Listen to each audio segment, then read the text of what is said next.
Hi, my name's Rachelle Haddock. I live in Calgary and I am an avid outdoors person. I really love skiing, cross-country skiing, backcountry touring, and downhill skiing. In the summer, I'm an avid boater. I'm really into solo whitewater canoeing and canoe tripping.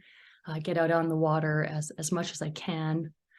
I also really love cycling, primarily road riding and commuting around the city and hiking, backpacking. Any way I can be outside with friends is something that I love to do. From a career perspective, I've worked in the environmental conservation and sustainability fields for most of my career. I currently work at the University of Calgary. Outside of being active outside and working, I really love listening to music, reading, and watching films. I sustained my ACL rupture backcountry skiing about a year ago. It was December and close to solstice, so short daylight hours. We had got as far from our vehicles as we were planning to go for the day and had skied one pitch. I was one of the last people in the group, so I decided to traverse over to the right to find a clean line. And as I was traversing, my skis must have hit something. I'm not sure what caused me to tip over, but I did tip over to my right-hand side. As I tipped over, I was fully extended and my backpack, which was a little bit heavy that day, started to rotate and it accelerated. So my torso was twisting while I tipped over. And as soon as I hit the snow, I heard a pop. And I've never ruptured an ACL prior to this, but I knew in my gut that was likely what had happened. When I went to get up, I couldn't lift my left leg. I didn't have any pain at all, which was quite surprising. I was able to get myself up with the help of one of my group members and able to, ski down on one side to a flat place, and we were able to trigger a rescue at that point. The surgery that I had to address my ruptured ACL was an ACL reconstruction with a hamstring autograft. Some of the challenges that I faced during rehab, I think I'll go back to early stages after surgery. I had a lot of edema the first week following surgery. I had a lot of hamstring pain, not consistent, but anytime my leg would move unexpectedly, my surgical leg would move unexpectedly, or stretching in bed, I would have some searing pain at the site of my hamstring harvest. Also felt a lot of frustration early on with my inability to get my VMO to fire. Something I would be able to do the day before, I wouldn't be able to do the next day. And I found that incredibly frustrating. Also getting knee flexion back, this first couple of weeks, I found that to be fairly painful when I was working on it. I know it's really important to get both flexion and extension back. It took some work. I really saw big gains in the first week following surgery as far as, feeling better. I don't even know how to describe it, but I felt like things were really improving rapidly. And then I found that recovery curve really leveled off about a week after surgery. And as a result, a result of that, but also I think the whole process of going for surgery, going through the insult of surgery, and all sorts of other things, started to experience symptoms of depression following my surgery. So definitely feeling incredibly low, found myself crying, found myself not wanting to get out of bed. And my normal mental health coping tools include exercise, spending time in nature, being active with friends. And so because of the surgery and my recovery, I really couldn't access these tools. So when I started to feel low, I really didn't know what to do about it, aside from, talking to friends and family about it. I didn't have other tools in my toolbox. Later on in my recovery, I was riding my bike. I had been cleared to ride my bike on flat surfaces. And twice I had a bike crash. I haven't crashed my bike probably since I was a kid. And both times I landed on my operative side. So I had a lot of fear about if I damaged my knee or not. And, that fear carried over to when I started to do things, later in my recovery, like getting on skates for my first time.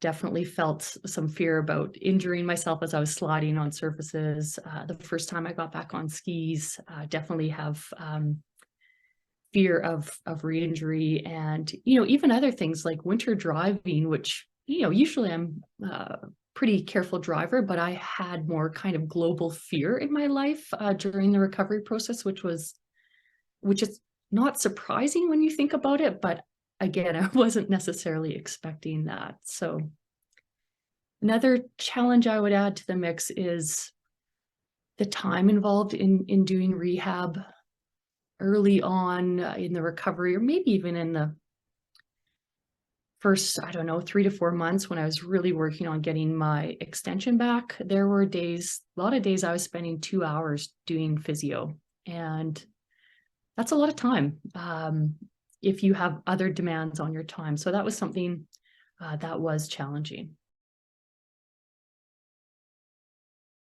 As far as things that were easy during rehab, I got really lucky and didn't experience a lot of, global pain after my surgery, or, like I was saying earlier, I had hamstring pain, but that was intermittent. It wasn't consistent.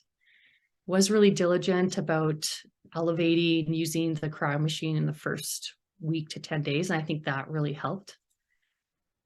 Something else that was easy and could be helpful for others is connecting with other people in your life, or maybe even people at a distance. You could be following them perhaps through social media who are also going through recovery. I had a group of friends who went through surgeries around the same time. One friend had a double knee replacement, another friend had a hip replacement, another friend had a different kind of major surgery. So although we had different surgeries, we could understand what it was like to have recently had a surgery and to have your life change dramatically.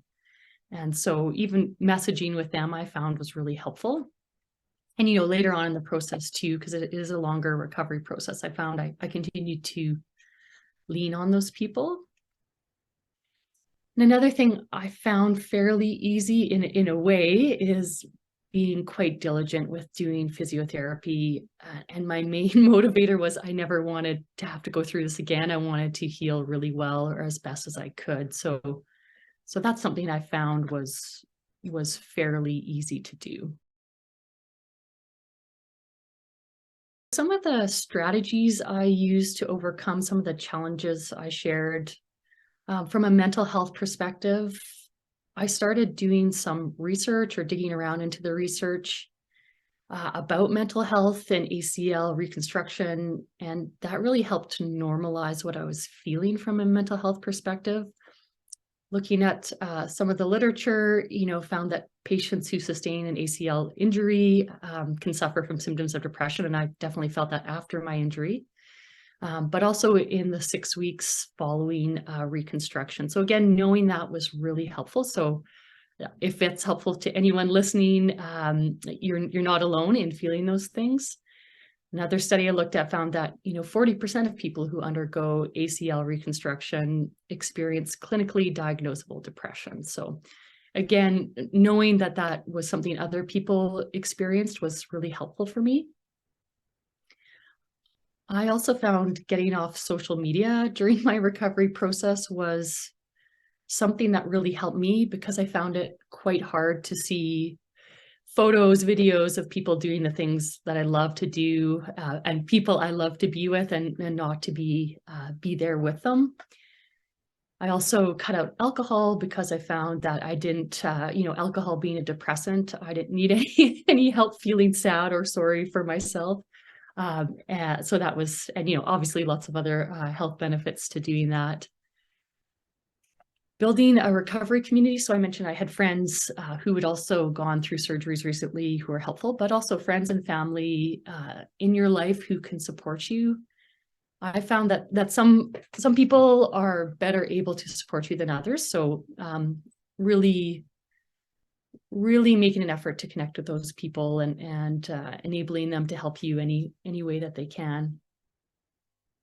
I think it's also was helpful for me to find a physiotherapist who was a good fit for me. I worked with a couple different physios throughout my recovery, and the one I ended up going through the whole duration of my recovery was a really great fit for me, and she was willing to answer my questions over email between visits. So she was able to give me a lot of support.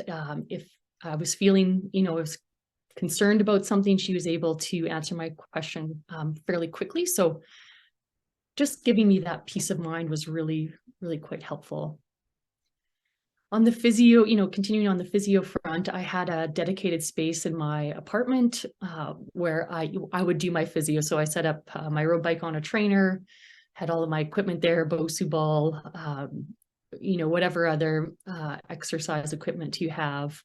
And it sounds cheesy, but I put up some inspirational, excuse me, quotes on the wall. And if any of you are Ted Lasso fans, I had a big Believe banner over my bike and some other quotes. I think one was had to do with Will Smith. He talked about how do you build a wall? You build it brick by brick. And so that was my approach to physio, is that every day I'm going in, I'm not making huge gains, but I'm laying down a brick on the wall and the wall of my recovery, and getting back to my activities and spending time doing those activities. Something else I found was really helpful from a physio front, once I got further along my recovery, was going somewhere else to do physio. So going to a friend's gym while they're working out, I would do my physio, or going to my community gym and, being surrounded by other people who are active was something that I found to be pretty helpful. And during the summer, getting outside to do physio, that was something I really enjoyed. Again, it's just nice to be spending time outside. I use some different ways to track my physio and try to stay motivated. I built a big spreadsheet. I'm trying to think what else I did. I had almost like a weightlifting journal where I'd include how many reps I was doing each day. And in the end, I ended up using a really simple physical calendar. And so it was helpful for me to track my progress and keep myself accountable. If there are any road cyclists listening, I really enjoyed using the cycling game Zwift. It was quite fun because you could also socialize, ride along with friends in other places, and give you something else to focus on, or actually have fun with while you're getting riding your bike during your recovery. I found it really hard over the course of recovery to back out of a number of trips that I was really looking forward to, both ski trips and river trips. So I endeavored to focus my my energy and my attention on using that vacation time to visit with friends and family who I normally don't get a chance to see when I'm spending my time skiing or on the water. And I guess the other thing I did was really allow myself to indulge in some watching some television. It's not something I do a lot of typically, but got caught up on a lot of shows, and also really got back into reading. I read 52 books last year. So that's something I really turned to for an escape and to help fill some time. And, finally, once I was cleared to do it, I really enjoyed getting back into stretching, yoga, just being able to move my body in ways that I had before. That felt really good. Thinking about how my expectations changed before my surgery to my actual progress. I suppose I really didn't think about it before getting my surgery. And it's funny to think about it now. Once I was injured and had a diagnosis, I got so focused on doing prehab and getting an actual surgery date that I didn't really think about what my recovery would look like. And so I think that's something that would have been quite helpful. My experience with recovery, and I think this is a very commonly held truth, I think, for people who've been through it, is that, recovery is not a linear path.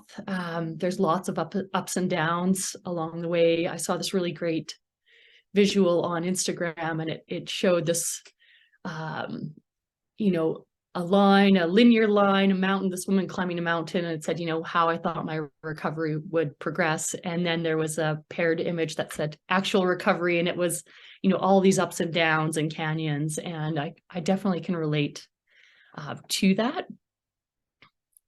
My recovery, I don't think aligned exactly with the phases of recovery in the rehab program. It took me a bit more time than I expected to move through the different phases. And at my 1 month post-op checkup, the surgeon said to me, and this was really helpful, this is this is not a race. You're not getting behind. And I think, a lot of athletes are competitive or very goal-oriented. So I found that was really grounding and really helpful feedback. I think at this point in my recovery, so I'm about a year out now, I expected I would be back to where I was before my injury. And that's not the case. I'm back skiing now. I've put in 1 day on my skis so far. And I think it's going to be, or at least my surgeon indicated, it'll probably be another year until I'm fully back to where I was before my injury. So that's a little hard to hear, and it's going to be okay. I mean, the things I need to do to get back to where I was are things I want to do anyway, staying strong, taking care of my body. So just continuing along that trajectory is something that I think is important as we head into, the second year of recovery. In some ways, my injury caused me to grow relationships with some people and then also to shrink others. And I think it happens organically. Certain people are going to want to be there for you, and others, unless you're spending time with them actively doing things, your relationships naturally shrink. So I really missed out on nurturing and growing relationships with my friends through being outside together. I find that's how I really grow friendships, is spending time doing things with people. So missing out on that time was quite hard for me. And also it is my social outlet. I don't have children and I'm a single person. So being active outdoors with friends is really how I socialize. And all of this was exacerbated by the fact my injury and surgery and recovery happened during COVID. So just as I was about to get my surgery, we were in the Omicron wave. So, social contacts were already limited. So that part was hard. I think you definitely need to be intentional about continuing to cultivate your social life when you're going through recovery. And I think that can be hard. At least for me, I found I was pretty miserable for parts of it. So I thought, why would anyone want to spend time with me right now? And that's really when you need to reach out the most. And people do want to be there for you. The injury was really hard on my self-image. For most of my life, I've really viewed myself as an outdoors person, as an athlete, and all of a sudden that no longer held. I remember getting out of breath, walking home from the grocery store and, being surprised by that, being upset by that, going from spending days and weeks outside to, spending short periods of time outside when I go for walks in my neighborhood. So definitely felt a bit lost in all of that. And, this question of who am I if I can't do these things that that have defined me in the past. So the other thing that happened and happens to everybody is, your body changes going through recovery. I've often been proud of having a really muscular build, and to see your muscles atrophy and your fitness decline, it's very challenging. I have one good friend who had a knee replacement around the same time I had my surgery, and she was really great at reminding me that, we're all multi-dimensional people. So yes, we're active. Yes, we're athletes. But there are other parts of our lives, and to not let that get lost by all this focus on recovery. I'm definitely afraid of re-rupturing my operative ACL, and also I'm aware of the increased likelihood of injuring my other knee. So that's certainly in my head. And I think being more aware of potential risks or things around me, walking on ice now, I find I really pay attention, whereas before I might not have done that. Skiing at the hill, definitely aware of people around me. So I think there's an increased awareness. And,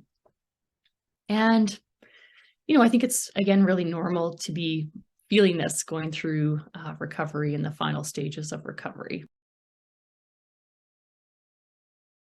A year out from my surgery, I feel good. I feel really good. I have got out on my first half day on my skis, so that feels good. I definitely not skiing the way I had before, and I know it's going to be a process, and it's going to take some work to get back there. Really been focusing on strengthening my legs, and have got back into lifting weights, rebuilding my fitness. And I have to say, I feel human again. I noticed, I can't remember how many months out, maybe it was 9 months out from surgery, as I was starting to feel more normal. I was driving my car and this great song came on, and I felt myself dancing in the seat. I thought, oh, I haven't really danced just because the song was good in a long time. So that was a sign for me that I was feeling more like myself again. I'm really aware that my knee will continue to strengthen over the next year, and that rehab continues in the sense of, continued strengthening, working on endurance as well, flexibility. I think looking back, the whole recovery journey has really been a lesson in patience and cultivating resilience. I don't think I was particularly graceful at moving through it, but I got through it, and I'm really grateful to everyone who supported me along the way. Other tidbits to share with people who have gone through surgery or are going to go through surgery and recovery. I think it's important to really celebrate small successes along the way. Because it is a long process and it takes time, it's easy to feel daunted by that. So I started keeping a list of little things that I could do that I wasn't able to previously. So the first time I was able to freely swing my leg over the bathtub, getting out of the shower, or to get my leg over my bike trainer without having to stand up on yoga blocks, was something I noted. Or, being able to walk however many blocks to the library to get a book, that kind of thing. So really celebrating those is important. I think finding inspiration where you can. So looking to other athletes who have gone through recovery, looking to friends, looking to inspirational figures, people who have gone through hard things. I caution you that there's lots of noise around going surgery and going through a recovery like this. And what I mean by that is lots of people have a friend who's had ACL reconstruction. And so people have opinions on your injury, on the surgery, on where you should be. And I think take that with a grain of salt and move through it with what's right for you. I found some interesting tidbits online going through talking about, moving through your recovery at an appropriate pace. And this gets back to the noise piece, this idea that some professional athletes are back playing their sport 4 months post-op. And I love this one. You are not your favorite professional athlete. I thought that was really good, grounding you in the reality of who you are. And then the other one was, starting slow, going slow. Don't void the warranty on your new ACL. I really liked that one. So taking care of it. I think an important thing for me, and if I have to go through this surgery again, is preparing yourself for how you might feel following surgery. I got so focused on prehab and the surgery date that I didn't do any mental prep around what recovery might be like. So know where you can access mental health supports if you need them. I used a therapist to move through the first number of weeks post-op because that was the hardest for me mentally. And, having gone through the recovery now, it was incredibly challenging. And there were definitely points where I felt like it would never be over. I would never emerge from this. Time dragged on, and then suddenly it's a year post-op. So if this resonates for anyone listening, you're going to get through it. Things change slowly, but it's happening. Put in the work. Listen to your surgeon, listen to your physiotherapist, and, brick by brick, you'll build your strength and your endurance back, and you'll get out there and do the activities you love. And yeah, I think that's important to know. You will get through it.